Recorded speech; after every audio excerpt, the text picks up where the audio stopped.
Photoshop added some new adjustment layers and we're going to take a look at those right now. So I have my picture here, and what I can do in the adjustment window here is I can see the clarity and dehaze filter and the grain filter, and both are new.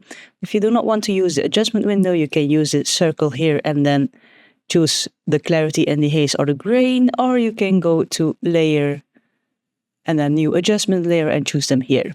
So what I'm going to do is add a clarity and dehaze filter. And as you can see here, it has been added, and on top in the properties window, we can adjust the settings.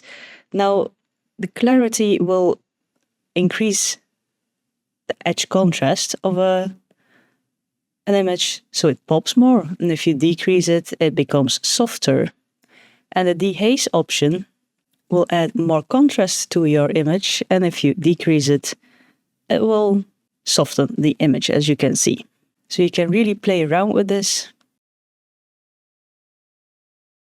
until you find the exact thing you're looking for. Before, you had to use the camera raw filter to get the clarity option, but this filter, as you can see here, it's applied to my entire image. So what you can do is select this white square here and then use your brush and treat it like any other mask. When you use black, you're going to remove from the mask, as you can see.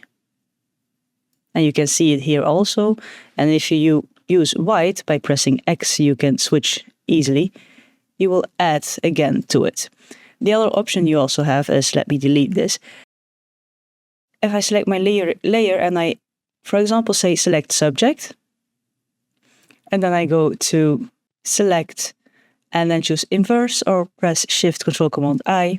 Now I have my background selected, and if I then add my clarity dehaze, as you can see here, it will only be added to our background.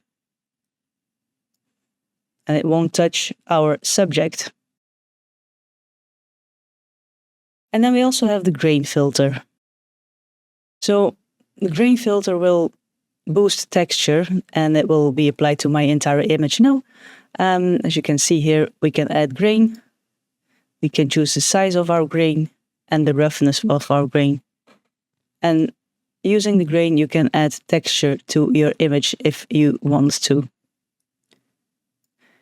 But those are two new adjustment layers added to Photoshop, which can be easily applied to your images. Like the video if you liked it, subscribe if you want to see more of my videos, and as always, thank you for watching, and I'll see you in the next one.